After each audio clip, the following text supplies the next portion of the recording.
Hi guys, it's me Terry of the Yarnjoy podcast. Welcome to Vlogtober day number 5. Okay, so my mini project of the day, and this is following Happy Berry Crochet's YouTube channel, her tutorials, and her name is Laura, and I picked the watermelon slice. And I did turn it into a backpack buddy, okay? And I used DK yarn. The green is some piece of that mandala gnome that I've been getting sections out of. And then just some random white baby yarn, I think. And then the red is a red sport weight yarn that I had. And I believe I used a 2.5 millimeter hook for that this time.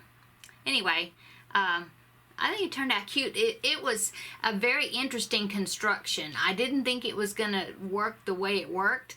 It was very interesting, or surprising, I guess, the way she had us put it together right at the end to stuff it.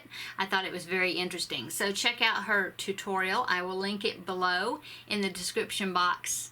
And so that way, if you choose to make yourself a little watermelon slice, you can. And of course, any of these, if you are not comfortable using light, very small yarn and very tiny hooks like this one, I believe I used a 2.5 millimeter, yeah. You don't have to. I mean, you can use worsted weight yarn and a larger hook and just make a little stuffy that you can, you know, put on your desk or whatever you want to do with it, a little pocket stuffy, you know. So anyway, feel free, like I said, to use worsted weight yarn if you want to. Okay, so yesterday's trivia questions, I had 3, so let's go over those and get the answers for those. Okay, so the first one was, how many different dogs played the title role of the television show Lassie? And the answer is, let's see, it says, in its 20-year run, 9 different collies helped extricate Timmy and other kids from perilous situations involving bodies of water, cliffs, quicksands, and mine shafts, though never from a well. Okay, so 9 dogs played Lassie. Okay, the next question was, Star Trek has had many incarnations on television, including 2017's Discovery. Which run had the most episodes? Was it the original series, The Next Generation, Deep Space Nine, Voyager, or Enterprise? And the answer for that one was B.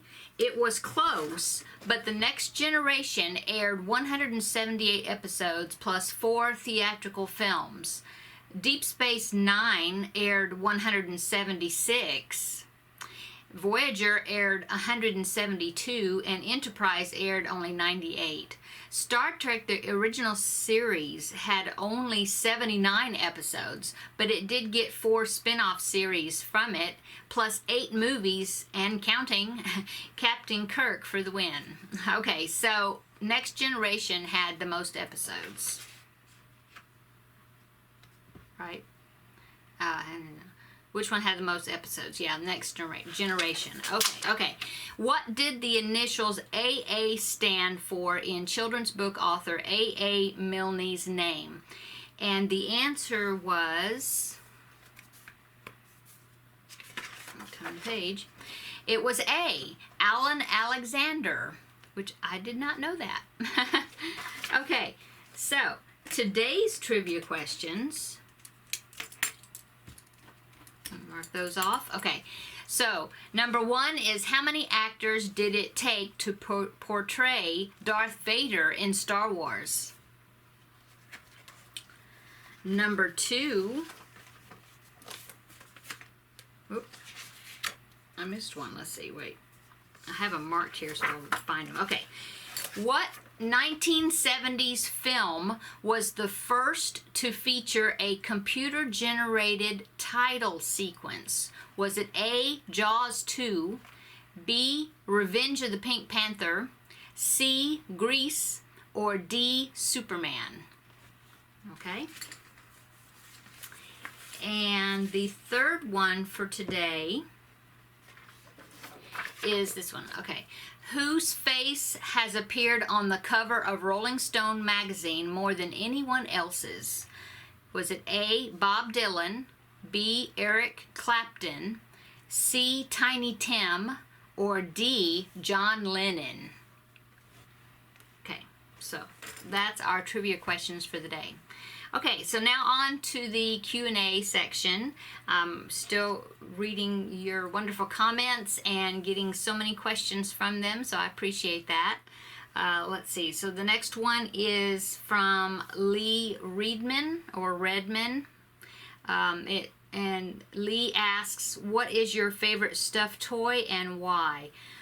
Well, I think I'm very much a process crocheter, I guess. So really my favorite one is anyone I'm working on at the time. I really can't say an actual particular favorite one. I just really enjoy the process of putting them together, especially when I get the face stitched on and it turns out really good. And then I'm like, oh, it's so cute. But yeah, it's just the one that I'm working on at the time. I like all the ones I've made. Okay. Next question is from Gloria James, and she asked me how long I have lived in Texas. I have lived in Texas my whole life. Born here and raised here, and here I am. Okay. Laura Lee Beverland, I hope I'm saying your name right. She asked, how do you get all the little parts of the amigurumis on straight? Well, that can be difficult. I do know that I really prefer, my favorite patterns are the ones that the head and the body piece is one piece, and so then you don't have to sew the head on. That always helps. But I would say really, if you follow or if you watch Sharon Oyala's YouTube tutorials, she really helps helps with showing you how to get the pieces sewed on so they don't look wonky and crooked, and you know, I just really stress that you follow, if you're a beginner, to follow some of her tutorials, because like I said, she goes step by step on how to do it, and she even shows you sewing the pieces on, and she has really helped me a lot with sewing pieces. And besides that, practice. My first ones look terrible, and still occasionally, you know, I have an arm or leg that I'm just not happy with, but it really takes practice, and even Sharon says, you know, don't rush, take your time. It helps to pin the pieces on with, I bought some big long like quilters pins, I guess. It's got big heads on the ends of them, and I use those quite a bit to get my pieces on exactly where I want them. So that's what my tips, I guess, would be as far as that. Okay, let's see. Lori Jocelyn asked me, do you buy your yarn before you have a project in mind first? Both. Sometimes I'll have the project in mind that I want, and then I'll go get the yarn if I don't have it. Of course, I always try to look in my stash to see if I have it first. But then also, though, there are colors that I like to just have in stock, you know, neutral colors like white and black, and now I'm getting to where I like different shades of browns, are also some good neutral colors, and even gray. So it's really both. You know, if I'm running low and they're on sale, then I'll just pick up some, not really having a project in mind. But I do try to have a project in mind for them. Okay. Let's see. Denise L. says, let's see, could you please put out a link to the pattern the purple flower that hanging that I had up. Okay, so that was the Tunisian crochet piece that I had. It was hanging back here until I changed it out. Anyway, that was a tutorial that I had done teaching this Tunisian crochet stitch using for a Grafgan. I don't have the chart. You would have to go over to Lady Loves Designs Boutique and join her Facebook page.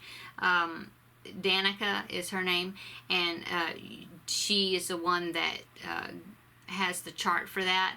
And so it's her chart, it's not mine, so I feel like I can't pass it along, but I can point you in the direction on where to get it. And it was free, so go over there and check out her Facebook group. Okay, let's see. Okay, Universe, she asked me, did I have a teen idol? So, yes, like all teenagers, and of course I was a teenager in the late 70s. No, well, I was in high school in the 80s, early to mid 80s, and so of course, let's see, who was my teen idol? I would say it was a toss-up between Scott Baio and Andy Gibb. I had a poster of Andy Gibb on my wall. So yeah. Okay. Let's see. Pam Smith. She asked, let's see, on raising your sons more far apart, did you notice any major changes in how I did things? Okay, my two sons, they are 12, right at 12 years apart, or just shy of it. And that was not planned that way. Both of my sons were miracles. I've been told that it would be very difficult for me to have children, and they thought that my first son was a miracle. Of course, all babies are miracles to me. But so after we had our first son, they really doubted, the doctors doubted that I would have a child, another child, without, some type of intervention, in other words. But we just kind of left it up to our faith and let nature do its thing. And of course it took us 10 and a half years for us to conceive again a second time, and so that's why they're so far apart in age. We didn't plan it that way, but it just that's the way it worked. So anyway, so yes, they are very far apart in age. Let's see, how raise your sons? She asks major changes. Well, for one thing, my older son, he was not exposed to video games so early because we just didn't have a video game system.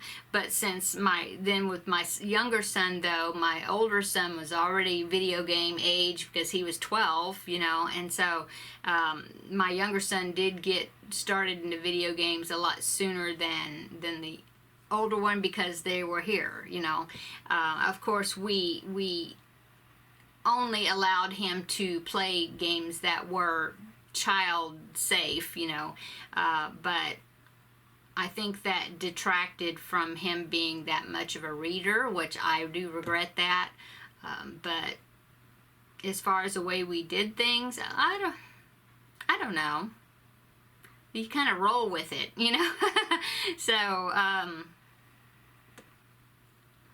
and you of course you do the best that you can. So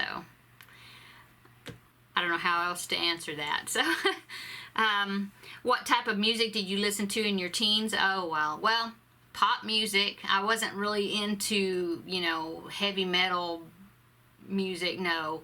But it was definitely music of the 80s and even 70s also. Pop music, yeah. Lionel Richie. But I did really like Journey and REO Speedwagon and Air Supply and just, you know, the singers of that era, and even Olivia Newton-John. That would be back from the 70s. And some country music, you know, raised in a small town, and my dad liked to listen to country music, so I did get into that quite a bit. I am from George Strait's hometown. So I thought that's cool. He went to high school, the same high school that I went to. Of course, he was way ahead of me, though. I didn't know him, but he did go to high school with a cousin of mine. So that's always cool. My dad, in fact, a little side story, if you're a George Strait fan, my dad, when him and my mom were first married, he worked in construction. My uncle, my great uncle, had a construction company, and my dad did carpentry and roofing work and stuff. And they worked on, well, built George Strait's childhood home.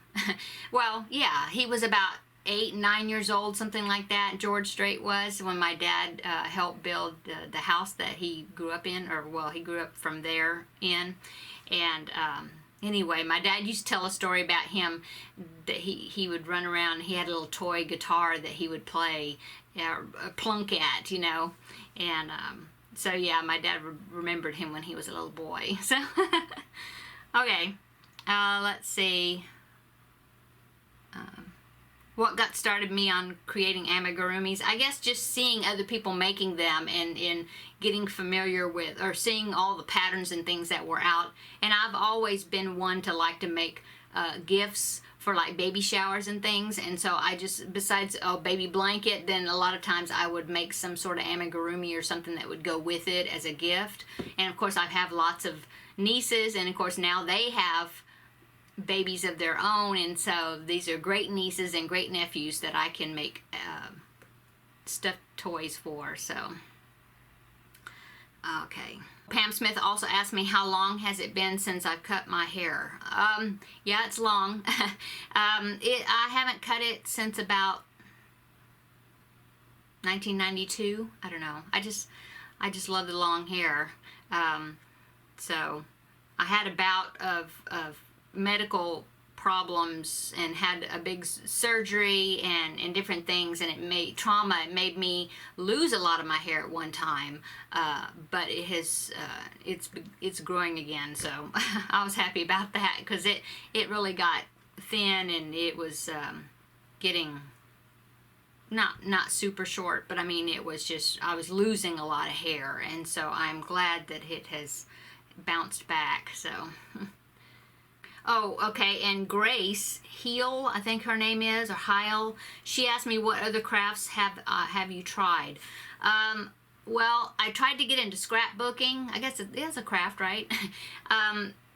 When my older son was small, scrapbooking was getting really popular, and so I tried to get into doing that, but I just couldn't do it. It just wasn't my thing, you know. I tried, I really did, but I just couldn't do it. I mean, it didn't hold, it just didn't get me, I don't know. Didn't grab me. Cross stitch, I used to do a lot of cross stitch. I have a cross stitch piece in the other room. I should have brought it in here, but I'll try to remember to show it another time. I do know how to knit, but just a little bit. I'll knit every once in a while, but it just doesn't, I don't like it as much as crochet. Let's put it that way. I used to paint too. I have a few paintings. Not many, couple, maybe 2 that are at my mom's house. I tried to get into painting because my mom painted, and I took lessons a brief period of time, but it just wasn't what I wanted to do. My son paints. He's an artist, and he's now an art teacher,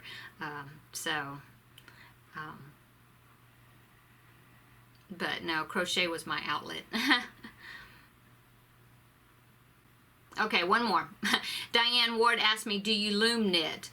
Because she saw there's knitting looms back there. Yes, well, I've made a few hats and things.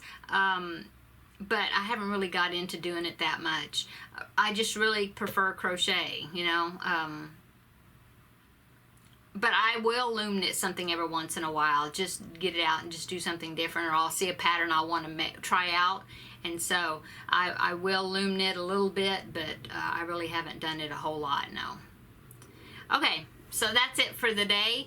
I hope everybody, this is Saturday, so I hope everybody's having a great weekend. And we will see you tomorrow for for Vlogtober, day 6. Bye, guys.